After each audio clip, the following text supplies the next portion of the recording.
저는 본 말씀을 가지고 불의한 부자에 대한 경고라고 하는 제목을 가지고 하나님 말씀을 증거하겠습니다. 흔히 가치가 중립적인 것이 있습니다. 예를 들면 칼과 같은 것인데요. 칼은 누가 사용하는 것에 따라 그것이 선하게도 사용이 되고 또 잘못하면 악하게도 사용될 수 있습니다. 똑같은 칼이지만 그 칼이 의사의 손에 있다면 그 칼은 선하게 사용되는 칼입니다. 그러나 똑같은 칼이라도 강도의 손에 있다면 그 칼은 위험하고 악한 일에 사용되는 도구가 되는 것입니다. 마찬가지로 돈도 똑같습니다. 돈의 가치도 중립적인 것입니다. 돈을 어떻게 사용하는가에 따라 돈이 선하게도 될 수 있고 반대로 돈이 악하게 될 수도 있는 것입니다. 우리 인생 가운데 돈이 얼마나 중요한가를 보면 예수님의 비유 가운데 3분의 2가 이 이상이 돈과 재물, 물질에 관련된 것입니다. 그만큼 돈이 우리들의 일상생활 가운데 실제적으로 가장 많이 또 부딪히는 문제라고 하는 것입니다.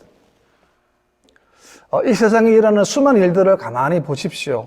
그 문제의 밑바탕에는 돈이 깔려 있다는 것입니다. 그래서 우리가 가장 뿌리치기 어려운 것이 뭐냐면 바로 돈과 관련된 함정과 유혹이라고 하는 것입니다. 돈 때문에 서로 갈등을 합니다. 사기도 치고 강도짓도 합니다. 심지어는 살인도 합니다. 돈 때문에 인간관계가 깨어지기도 하고 돈 때문에 인생이 망가지기도 하는 것입니다.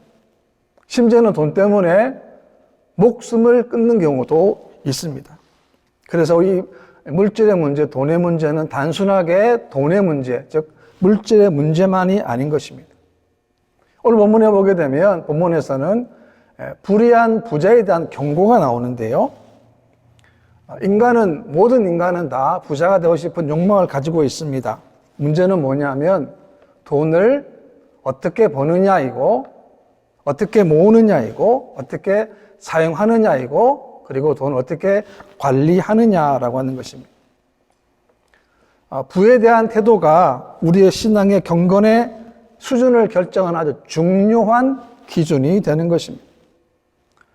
탐심으로 가득 찬 사람은 시험과 올무에 늘 시달리게 되는 것입니다. 오늘 본문에서 어떻게 하면 우리가 성경적인 물질관을 가질 수 있을까를 교훈으로 삼고자 합니다. 첫 번째는 본문에 보게 되면 불의한 부자에 대한 경고인데요. 첫 번째는 불의한 부자가 당하는 고통이 있다는 겁니다. 1절인데요. 들으라 부한 자들아 너희에게 임할 고생으로 말미암아 울고 통곡하라 라고 했습니다. 이해하기 어려운 말 아닙니까? 부자들에게 임할 고생이 있다는 것입니다. 그 고생 때문에 울고 통곡하라는 것입니다. 어떻게 보면 부자가 되면 돈이 많으면 고통이 없고 고민이 없을 것 같은데 그것이 아니라는 사실을 분명히 말씀하는 것입니다. 얼마 전에 제가 한국에서 만났던 분 가운데 건물주가 되시는 분인데요. 우리 아이들이 앞으로 희망이 뭐냐 물어봤을 때 많은 경우에 건물주라는 희망사항이 나왔는데 건물이 왜 중요한가 생각해 보니까 건물이 부의 상징이기 때문에 그렇습니다. 열심히 모아가지고 집도 사고 또 건물도 하나 샀습니다. 건물을 샀어요. 그러니까 우리 생각해 보건대 건물주가 되게 되면 이제 월세를 받으니까요. 따박따박 한 달에 되면 월세를 받지 않습니까? 그러면 사는데 지장이 없을 것 같다는 생각을 할 수도 있습니다. 그런데 제가 그분의 말을 들어보니까 어떤 문제가 있는가? 건물주 되시는 분의 말을 들어보니까 계약 기간을 채우는 것, 사람이 들어갔다 나갔다는 그런 과정이 굉장히 어렵다는 거예요. 우리는 그냥 건물주가 되면 그냥 월세 받는 줄 알았는데 꼭 그 이면에는 그러한 고통도 있다라는 거죠. 오늘 본문에 보게 되면 부한 자들의 임할 고생이 있다고 했습니다. 얼마나 크냐면은 그것 때문에 울라는 거예요. 어떻게 울라는 겁니까? 통곡을 하라는 거예요. 누가복음 18장에 보게 되면 재물이 많은 자가 하나님의 나라에 얼마나 어렵게 들어가는지를 말씀하고 있는데, 낙타가 바늘기로 들어가는 것이 부자가 하나님의 나라에 들어가는 것보다 쉽다라고 했습니다. 낙타는 바늘기로 못 들어가지 않습니까? 그런데 부자가 하나님의 나라에 들어가는 것보다 더 쉽다는 거예요. 물질은 인간이 살아가는데 필요한 것을 제공해주는 중요한 역할을 합니다. 그런데 문제는 뭐냐면 그 물질이 인간의 정욕을 유혹해서 더 많은 물질을 얻기 위해서 인생을 파괴적으로 몰고 가기 때문에 그 영혼과 그 마음과 그 삶이 파괴되는 것입니다. 여러분, 성도들에게도 물질에 대한 탐욕과 욕심이 얼마나 치명적인 결과를 보이는가는 성경에서 무수한 결과를 우리가 알게 되는 것입니다. 사탄은 지금도 부자들에게, 부유한 자들에게 하나님의 나라를 보지 못하게 만드는 거예요. 여러분, 천국을 소망하지 못하게 만드는 겁니다. 그러니까 자신이 가지고 있는 것을 그것에 묶여 살고 또 세상의 물질의 노예로 만들어버리는 것입니다. 여러분, 물질이 많으면 많을수록 자유롭지 않아요. 이상하지 않습니까? 물질이 많으면 많을수록 그 물질 때문에 자신이 구속당한다는 것입니다.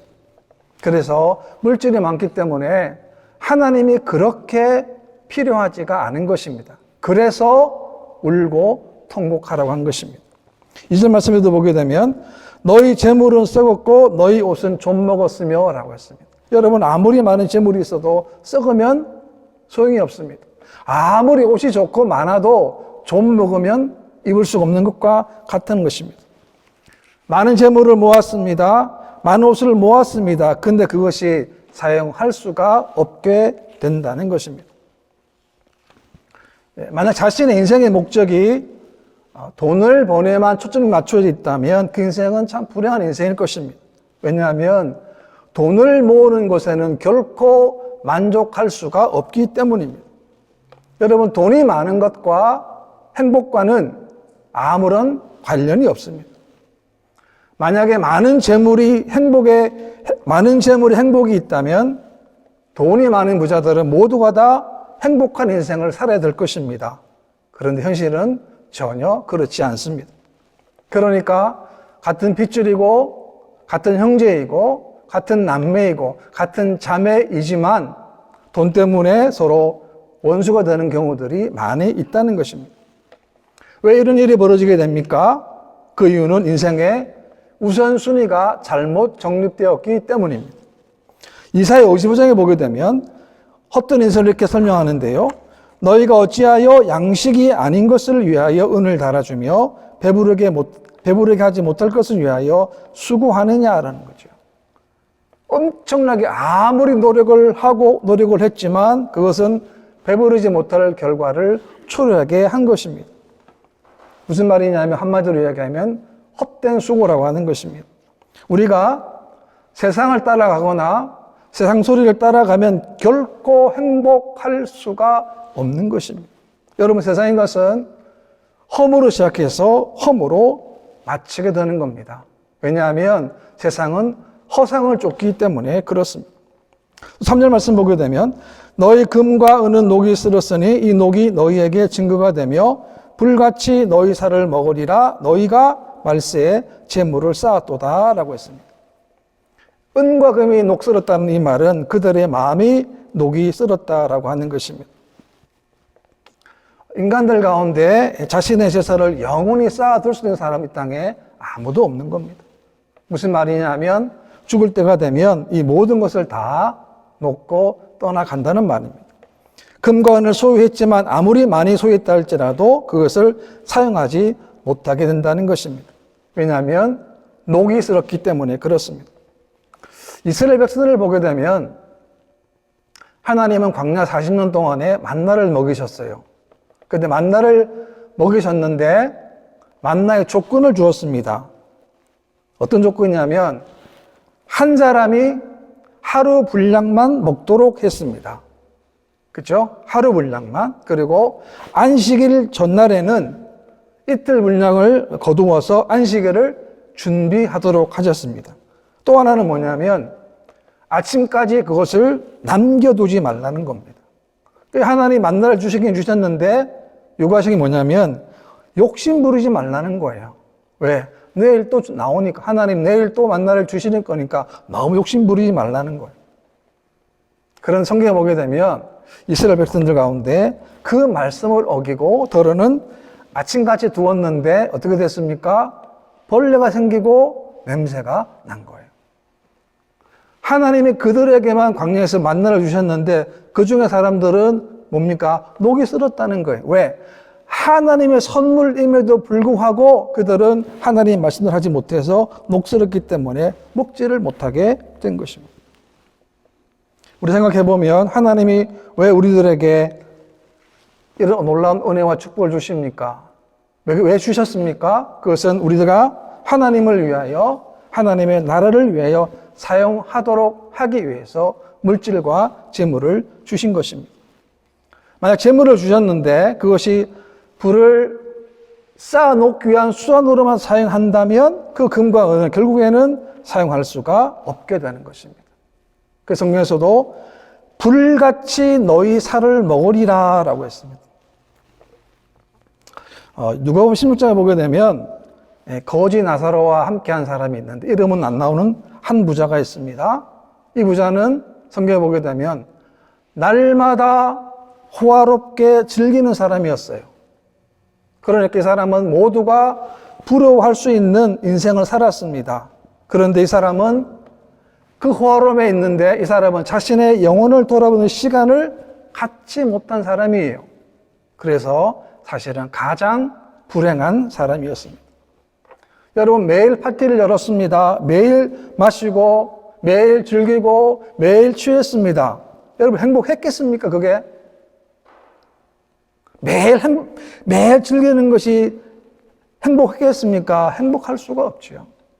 사람은 아무리 많이 가지고 있고 아무리 누린다 할지라도 하나님이 없으면 그 인생은 만족할 수가 없어요. 그것이 인간의 본질이라고 하는 것입니다. 그렇게 즐기는 삶을 살고 있는데 어떻게 하나님이 필요하겠습니까? 그래서 하나님께서는 불같이 너희 살을 먹으리라. 이게 무슨 말이냐면 하나님의 진노가 불같이 급하게 임할 것임을 말씀하는 것입니다. 우리 이 땅에서 청직이라는 사실을 잊지 말아야 합니다. 우리는 시간의 청직으로 살아야 합니다. 우리의 시간은 한정되어 있습니다. 한정된 시간 안에 한정된 물질을 가지고 이 땅을 우리가 살아갑니다.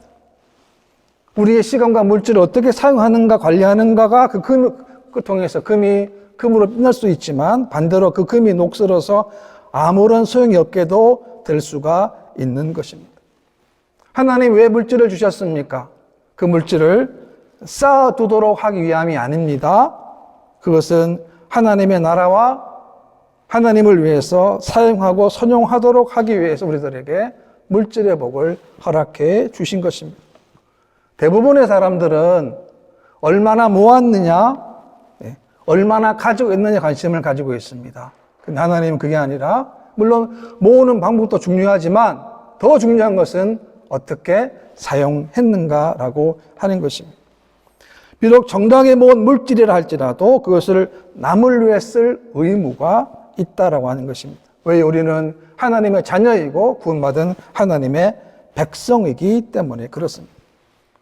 말세가 되면 사람들은 돈을 더 좋아합니다. 그리고 돈을 더 쌓기를 더 좋아합니다. 말세가 되면 주님을 더 찾아야 되는데 주님을 찾지 않고 재물을 더 찾는다고 성경에 분명히 말씀하고 있는 것입니다. 성경 말씀에도 보게 되면 마태복음 6장인데요. 너희를 위하여 보물을 땅에 쌓아두지 말라. 거기는 좀과 동록이 해하며 도둑이 구멍을 뚫고 도둑질하느니라. 성경 말씀, 도둑이 뭘 뚫습니까? 구멍을 뚫고.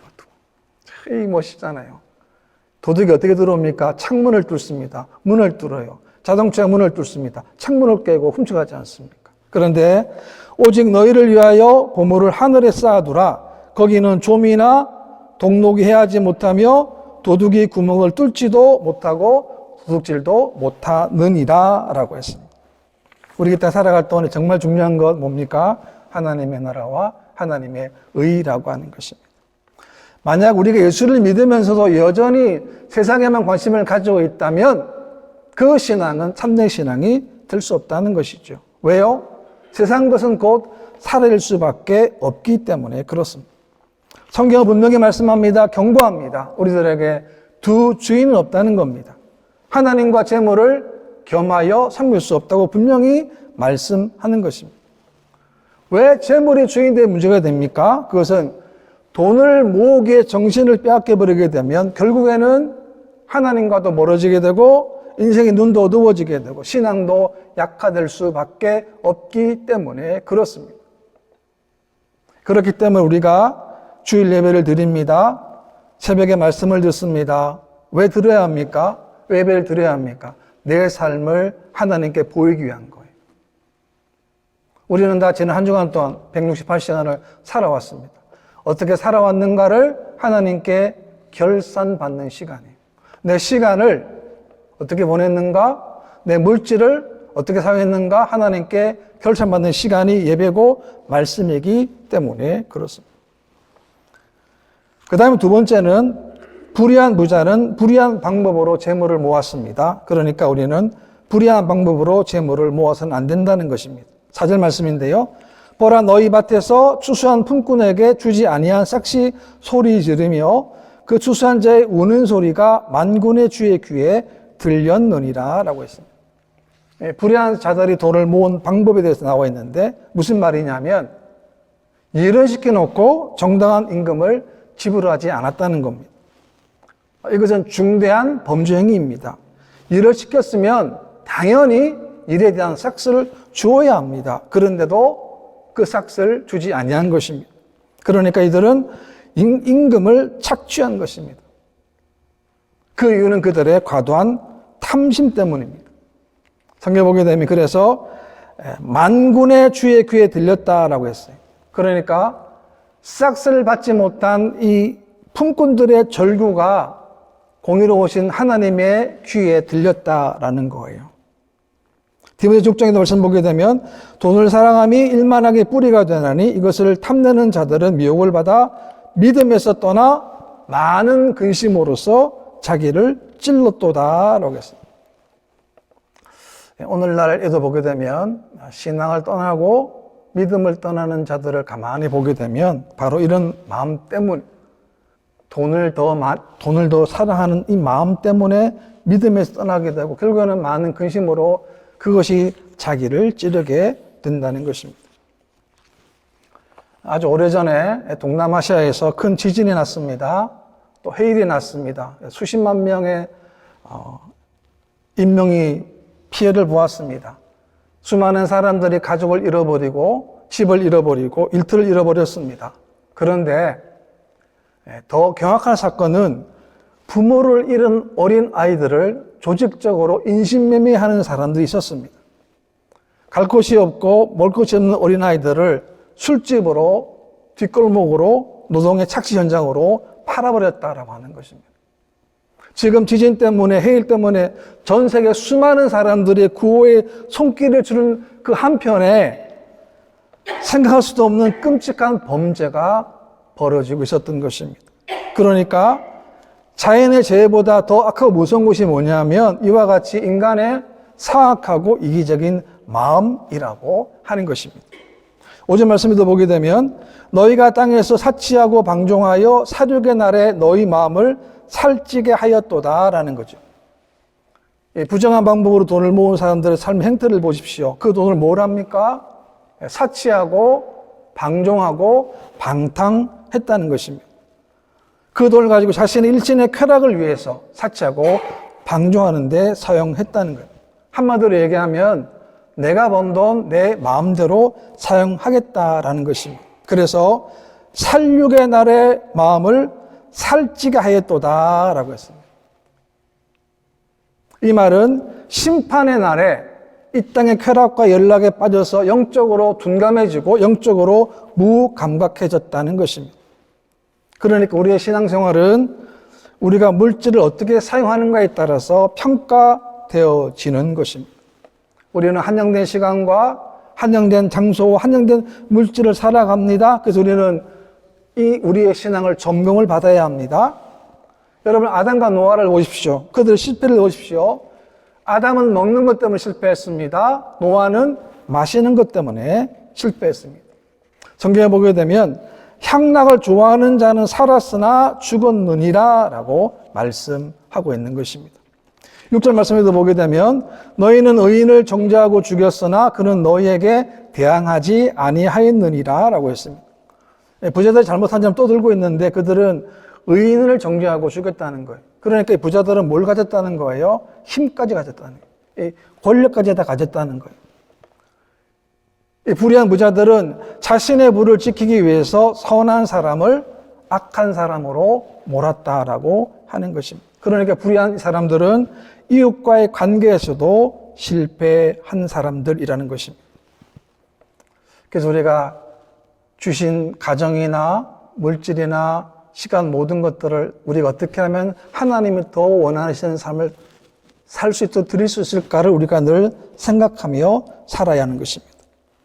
우리 이사야를 보게 되면 남유다 사람들이, 백성들이 하나님께 금식을 하고 있는데 응답이 없어요. 그래서 하나님 항변을 합니다. 왜 응답하지 않느냐. 하나님 그렇게 이렇게 말씀하십니다. 그들의 잘못된 금식을 이렇게 얘기하는데요. 너희가 금식하면서 논쟁하며 다투며 악한 주먹으로 치는도다 라고 했습니다. 여러분, 금식의 의미가 뭡니까? 금식의 의미는 뭐냐면 음식을 금하기까지 자신의 죄를 슬퍼하고 하나님께 초점을 맞추는 거예요. 그런 마음은 전혀 없고 금식 안에 절기로 행사로만 금식을 한 것입니다. 하나님이 원하시는 금식은 종교 행위로서의 금식이 아닙니다. 삶으로서의 금식을 말씀하는 것입니다. 그리고 하나님 말씀하십니다. 응답받는 금식의 자세를 말씀하시는데 줄인 자에게 내 양식을 나누어 주며 유리하는 빈민을 집에 들이며 헐벗은 자를 보면 입히며 또 내 굴욕을 피하여 스스로 숨지 아니하는 것이 아니겠느냐라는 말씀하고 있습니다. 그러니까 금식에 응답이 안 되니까 금식의 조건이 뭐냐? 더 많이 금식하고 더 오래 금식하는 그런 말이 아니라는 겁니다. 줄인 자에게 양식을 나눠주며 어려운 사람들, 헐벗은 사람들에게 함께 하는 것이 바로 금식하는 자의 삶이라고 하는 것입니다. 전혀 다른 생각을 하고 있었죠. 오늘 저는 본문에서 그렇다면 우리가 가진 물들에 대한 자세는 어떻게 할 것인가? 저는 빌립보 4장 말씀인데요. 내가 궁핍함으로 말하는 것이 아니라 어떠한 형편에든지 나는 자족하기를 배웠노니라고 했습니다. 바울의 고백입니다. 나는 어떤 형편이든지 자족하기를 배웠다라고 했습니다. 우리는 늘 두 가지 인생의 상황을 만나게 됩니다.